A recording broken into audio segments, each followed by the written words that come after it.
Le Requiem des aberrations est quand même un titre magnifique. Magnifique, ben, merci. C'est un titre que j'aime beaucoup parce que je l'aime beaucoup parce qu'en fait il est un peu venu de lui-même. Je me suis pas pris la tête pour dire quel nom est-ce que je vais donner à cette espèce de choses assez aberrantes. Non, non, le mot requiem est venu en premier. Le mot requiem est venu en premier. Je crois pour plein de raisons, même au début où je savais pas vraiment quelle histoire j'allais raconter. Il y avait des premiers jalons, il y avait des personnages un peu extravagants, un vieil entrepôt crapoteux où je savais qu'il allait se passer plein de choses, mais je ne savais pas encore lesquelles. Donc tout ça était déjà promesse d'aberration.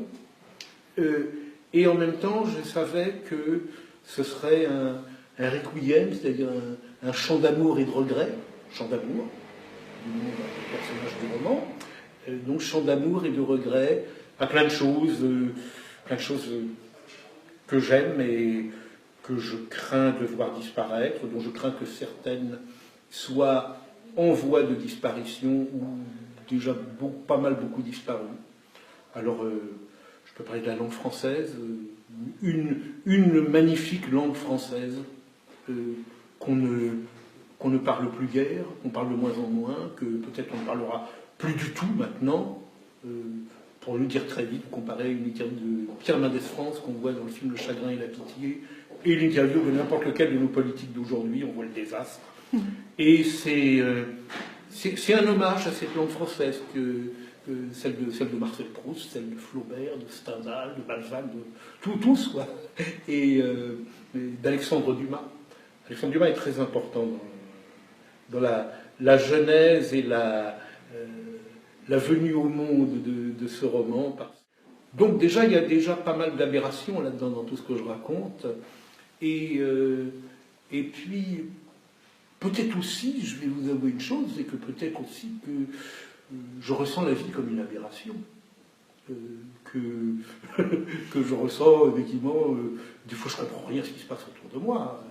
J'essaye de comprendre, et j'essaye tellement de comprendre que je finis par croire que je comprends, mais en fait, souvent je ne comprends rien du tout.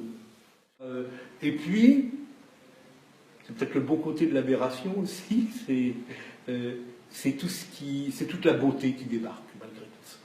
Malgré tout ce qui va mal, c'est toute la beauté, donc la présence de la musique, qui est quand même essentielle dans le roman, la musique, la présence de la musique, qui est vraiment la beauté qui vient au secours de la misère de la vie.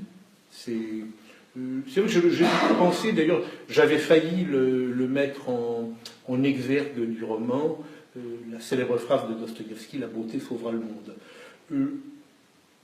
Si je n'ai qu'une seule conviction dans ce monde, justement, c'est que si le monde est sauvé, le sera-t-il? Je ne sais pas. Si le monde est sauvé, ce sera la beauté qui le sauvera. Ça, j'en ai la conviction. Non ?